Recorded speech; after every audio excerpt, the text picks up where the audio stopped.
प्रिय छात्रों, जैसा कि हम लोग इससे पहले तीसरे वीडियो में देखे थे कि मदरसा ने बाकी तीनों महिलाओं से कहा कि चलिए अब हम लोग हाथ मुंह धो लेते हैं और खाना खा लेते हैं। तो इसके बाद क्या होता है, हम तीनों एक बार फिर आश्चर्य उद्धति में गोता लगाने को छोड़ वे टोकरी से एक स्वच्छ तौलिया और साबुन निकाल कर गुसलखाने घुस गई। अब कहने का मतलब कि अभी ये तीनों आश्चर्यचकित हो गए। आश्चर्य की उद्धति मतलब होता है समुद्र, है ना। इसका भी हम लोग मीनिंग लिख ही लेते हैं। यहाँ लिखा है आश्चर्य की उद्धि, इसका मतलब हुआ, यहाँ लिखते हैं हम लोग, है ना। ये उस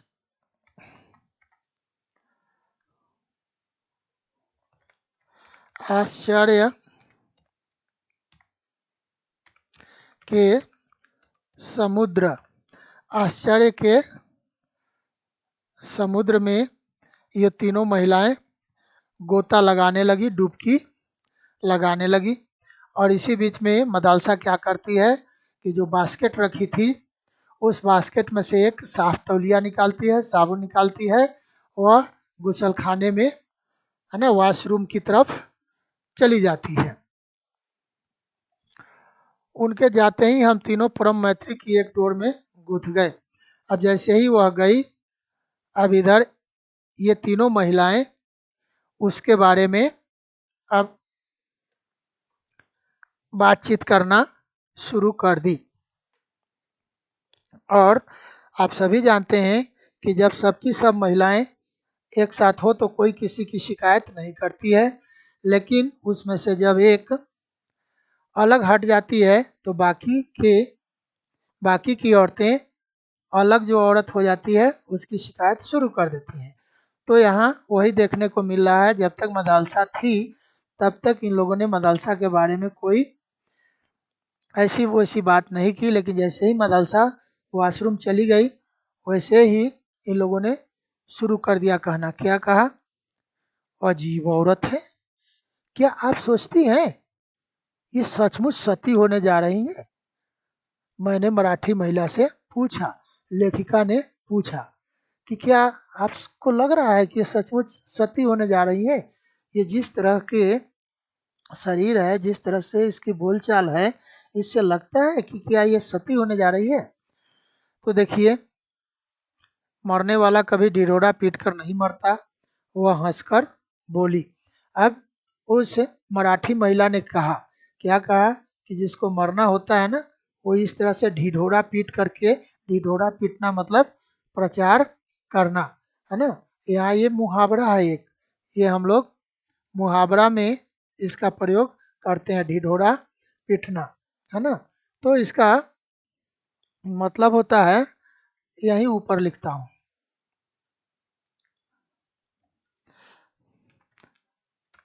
प्रचार करना, है ना। तो इस तरह से प्रचार करके कोई नहीं मरता है जिसको मरना होता है।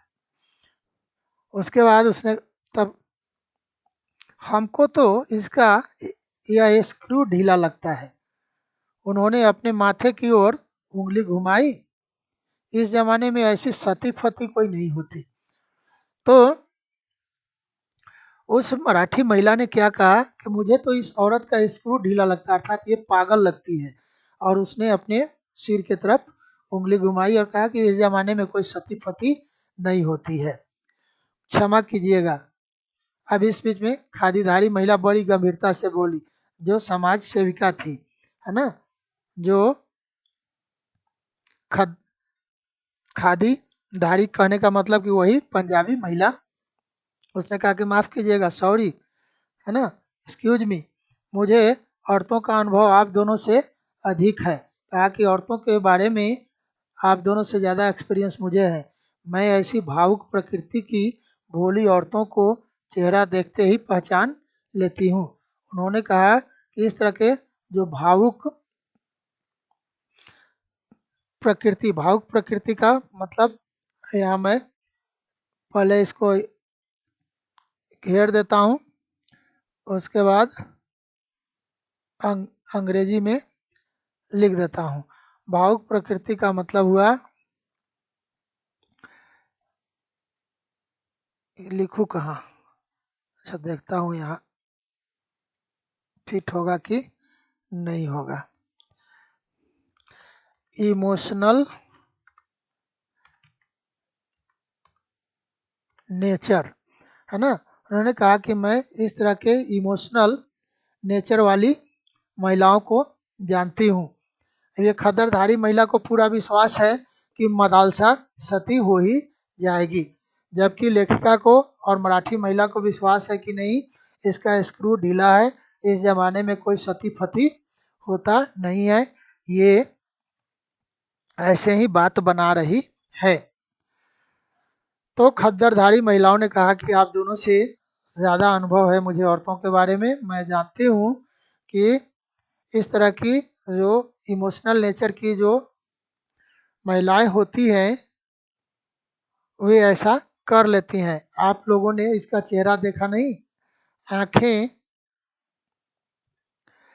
नहीं देखी आपने, उसकी आंखों को नहीं देखी आपने, कितनी निष्पाप, कहने का मतलब कि एकदम निश्चल है, प्योर, पवित्र और उदार है।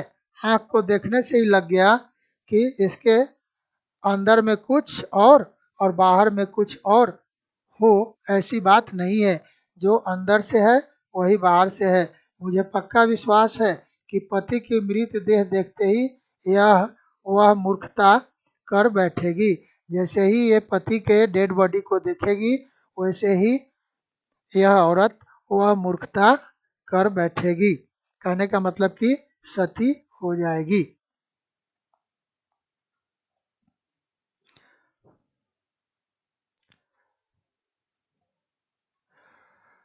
जिसका यह खुलेआम ऐलान कर रही है, किसका खुलेआम ऐलान कर रही है, सती हो जाने का खुलेआम ऐलान कर रही है। लगता है मुझे अपना प्रोग्राम कैंसिल कर इसके साथ जा पुलिस को खबर देनी होगी। अब ये सोशल एक्टिविस्ट है, समाज सेविका है, ये कुछ ज़्यादा ही एक्टिव होने लगी।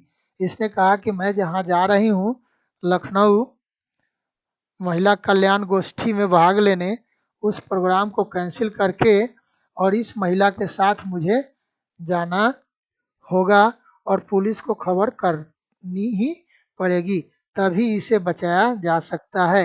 नहीं तो इसने जिद पकड़ ली है सती होने की, तो यह सती होकर के ही रहेगी।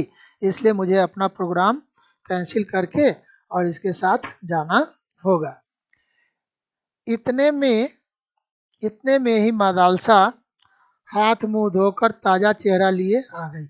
अब इतनी ही बात चल रही थी, इतने में ही मदालसा ने क्या किया, जो गुसल खाने गई थी वहां से हाथ मुंह धो करके और अपना ताजा चेहरा लेकर आ गई। मेलगाड़ी वन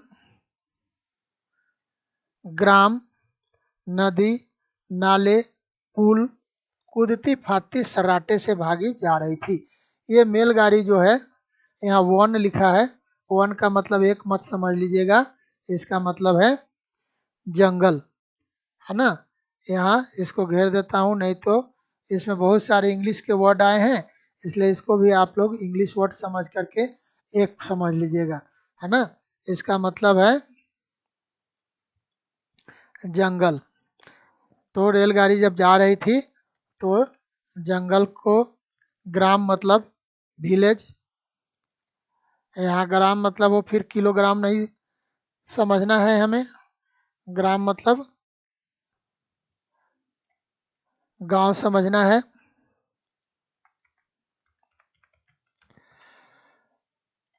फिर उसके बाद ये नदी नाले पुल सबको पार करती हुई सर्राटे मतलब जल्दी जल्दी तेजी से भागी जा रही थी।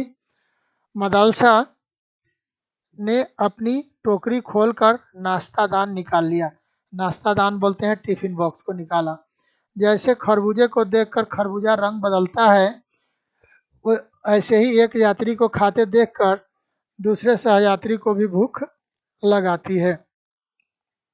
लेखिका का मानना है कि जब हम सफ़र करते हैं तो कोई एक यात्री अपना खाना निकाल कर खाना शुरू करता है तो दूसरे यात्री को भी भूख लगने लगती है। क्षण भर में सती प्रथा पर चल रही बहस कपूर के धुएं की भांति उड़ गई। चटाचट नाश्तेदान खुलने लगे। अब क्षण भर में क्या हुआ कि अभी तक सती प्रथा पर जो सारी महिलाएं बहस कर रही थी, वह बहस जिस तरह से कपूर मतलब कैम्फर है ना, तो यहाँ मीनिंग लिख ही देता हूँ, नहीं तो फिर आप लोग बाद में नहीं समझ पाएंगे। ये कपूर है ना, तो कपूर का मतलब होता है, ये मैं कैम्फर यहाँ लिखता हूँ,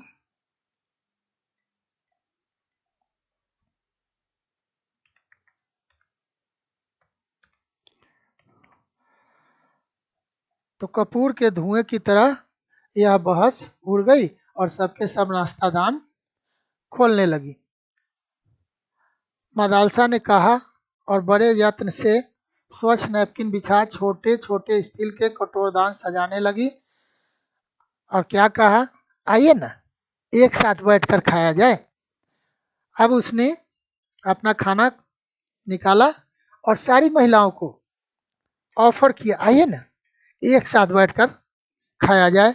और आप सभी जानते हैं मिल बांटकर खाने का स्वभाव महिलाओं में ज़्यादा पाया जाता है, इसलिए ये लोग मिल बांट करके खाना ज़्यादा पसंद करती है। और यही मिल बांट कर खाना इन सबों के लिए मुसीबत बनकर आ रहा है। न मिल बांट कर खाती न मुसीबत आती। तो देखिए आगे होता क्या है।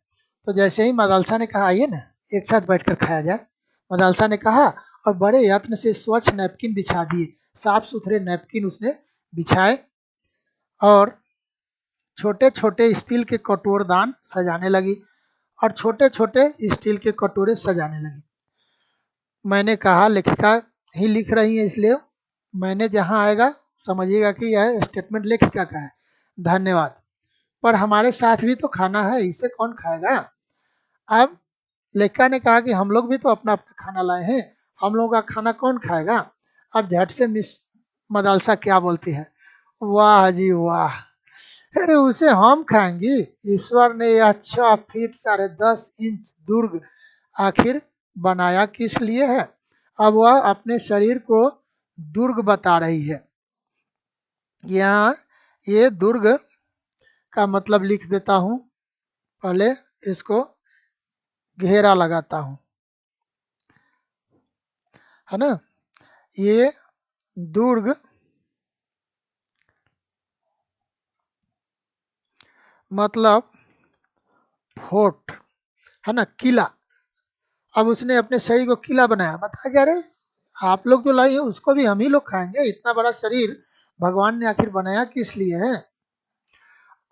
उनकी भावमोहनी हंसी ने हमें पराजित कर दिया।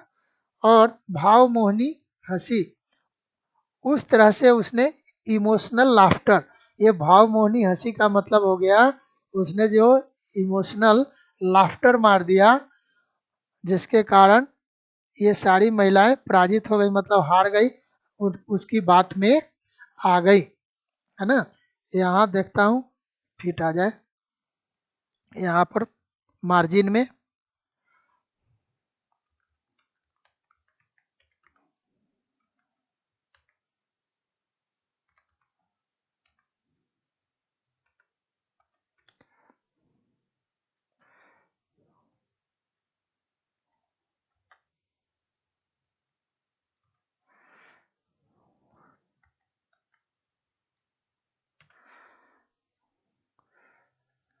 तो उसकी इमोशनल हंसी ने सबको पराजित कर दिया।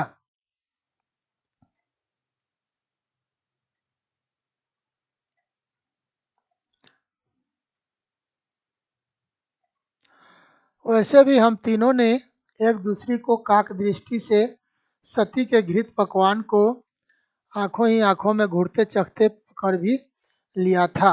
कहने का मतलब कि जब सती ने अपना खाना निकाला तो ये तीनों की काक दृष्टि, ये काक दृष्टि का मतलब होता है कौवे की नज़र, है ना। कौवे की नज़र से सबकी सब देख रही थी, क्योंकि सती का जो खाना था वह घी में बना हुआ था और सब आंखों ही आंखों में उसके खाना को मुंह से नहीं, जीभ से नहीं, आंख से ही चख रही थी। कहने का मतलब कि उसके खाना की खुशबू से ही लग रहा था कि उसका खाना बहुत ही स्वादिष्ट है और इन लोगों की इच्छा भी हो रही थी कि काश उसमें से भी खाने को मिलता। क्योंकि जब आपका खाना स्वादिष्ट नहीं हो और आपके बगल में ही किसी व्यक्ति की थाली में स्वादिष्ट खाना हो तो आप के भी लार टपकने लगते हैं। कहने का मतलब आपका भी जी ललचने लगता है। सुनहरी मतलब गोल्डन, मोयनदान कचौड़ियाँ, मोयनदान बोलते हैं जिसको खस्ता करने के लिए उसमें घी वगैरह मला होता है, उसको बोलते हैं मोयनदान कचौड़ी। मसालों की गहरी परत में डूबी सब्जियां, अब जो सब्जी थी वो मसालेदार थी और वह भी मसाला का जो लेयर था वह सब्जियों पर मोटा था।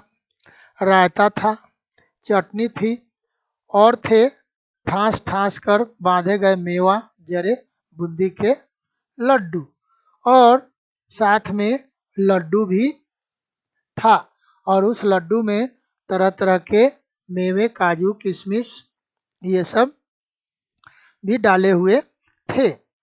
यह तो सफ़र का खाना नहीं। अब सफ़र का खाना तो ऐसा होता नहीं, अच्छी इस तरह का खाना तो अच्छा खासा विवाह का भोज होता है। समाज सेविका की आंखों से लार टपक रही थी। आंखों से लार टपकना, खास में तो मुंह से लार टपकता है, लेकिन यहाँ आंखों से लार टपक रहा है। कहने का मतलब कि मुंह से तो ये कुछ लोग बोल नहीं रही है, आंखों ही आंखों में उसके खाना को घूर रही है। बड़ी हेवी खाना लेकर चली है आप, उन्होंने कहा। समाज सेविका ने कहा कि आप तो बहुत हेवी खाना लेकर चली हैं और कचौड़ियों पर टूट पड़ी और कचौड़ियाँ लेकर के उठा करके खाना शुरू कर दी। हम तीनों के पास भारतीय रेल यात्रियों के साथ युग युगांतर से चली आ रही वही पूरी तरकारी और आम के अचार के फाके थी, और बाकी ये जो तीनों महिलाएं थी इन लोगों के पास खाना के नाम पर क्या था। तो जो भी पहले रेलगाड़ी में सफ़र करता था तो हमेशा हमेशा से, यहाँ ये बोल रहा है युग युगांतर से, कहने का मतलब कि जब से सफ़र शुरू हुआ तब से, है ना, वही पूरी ले ली, तरकारी मतलब सब्जी ले ली और आम का अचार ले लिया और चल दिया और उसी से सफ़र का खाना का काम हो गया। अपना खाना खाया ही नहीं अपना खाना खाया ही किसने?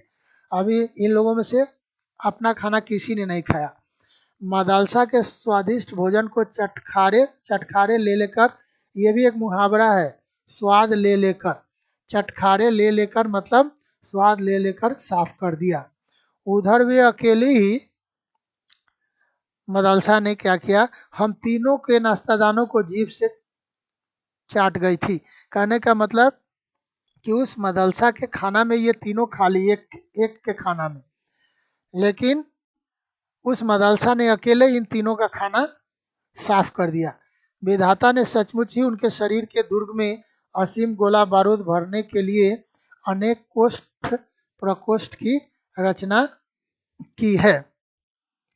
तो लेखिका का यहाँ कहना है कि सचमुच विधाता ने, ईश्वर ने उनके शरीर के दुर्ग में, मतलब शरीर रूपी जो फोर्ट, ऊपर फोर्ट देखे हैं ना, उसमें असीम गोला बारूद भरने के लिए, किला में क्या होता है, गोला और बारूद भरा रहता है, तो उसके शरीर को किला मान लिया है और अनेक कोष्ठ प्रकोष्ठ की रचना की है। कोष्ठ प्रकोष्ठ मतलब होता है उसमें, ये कोष्ठ प्रकोष्ठ का मतलब हुआ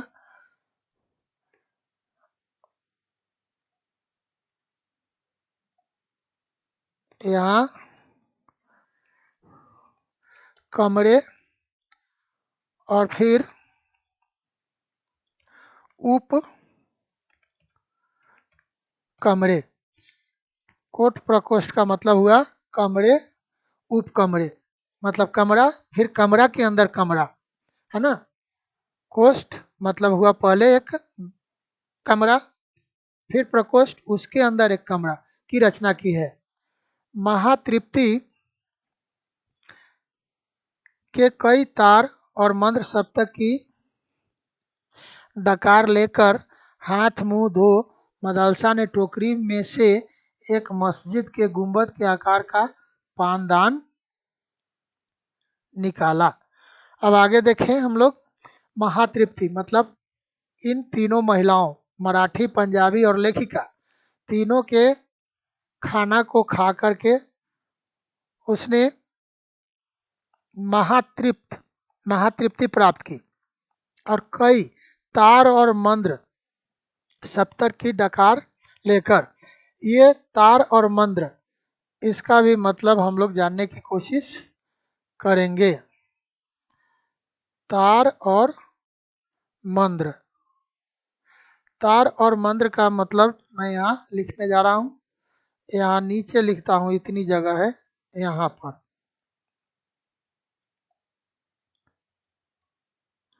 यहाँ पर लिखने जा रहा हूँ। संगीत में स्वरों को 3 सप्तक में बांटा गया है, जिसमें है सबसे पहला मंद्र सप्तक, दूसरा है मध्य सप्तक और तीसरा है तार सप्तक।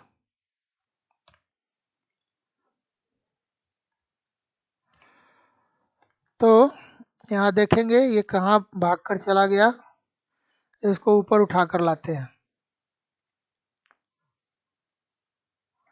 ऊपर आने का नाम भी नहीं ले रहा है।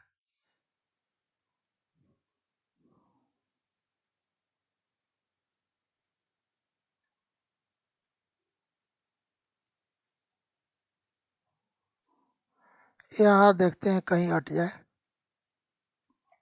यहाँ भी नहीं हटा।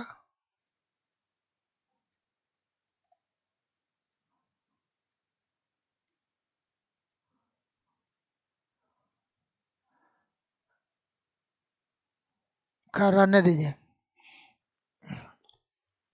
तो ये तार मंद्र सप्तक मतलब जब आवाज नीची रहती है तो उसको मंद्र सप्तक बोलते हैं। जब आवाज बीच बीच में रहती है तो मध्य सप्तक बोलते हैं, और जब आवाज काफी ऊंची होती है तो उसको तार सप्तक बोलते हैं।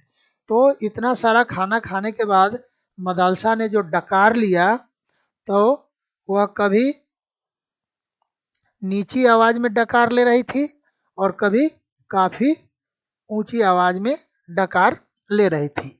और इसके बाद उसने क्या किया कि फिर खाना खाने के बाद हाथ मुंह धोया और फिर उसने अपनी टोकरी से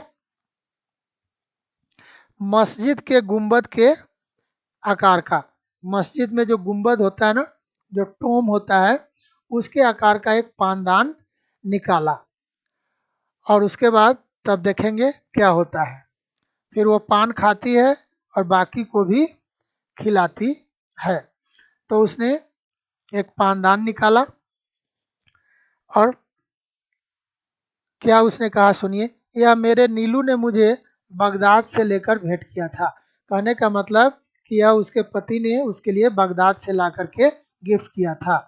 उसे पान बेहद पसंद थे, उसके नीलू को, हस्बैंड को पान बहुत पसंद थे।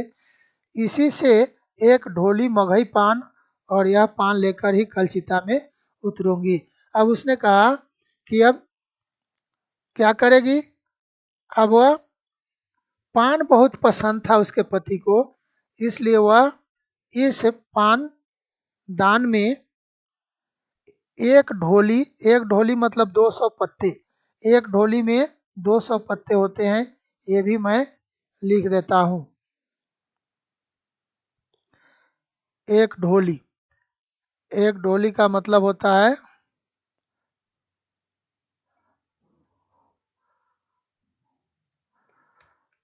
200 पत्ते। तो वह 200 पत्ते साथ में लेकर जाएगी, चिता में जलेगी, क्योंकि पान उसके पति को बहुत पसंद थे। एक शहीदाना अदा से हम तीनों को घायल कर उन्होंने केवड़ा, इलायची और मैनपुरी सुपारी से ठसा बीरा थमाया।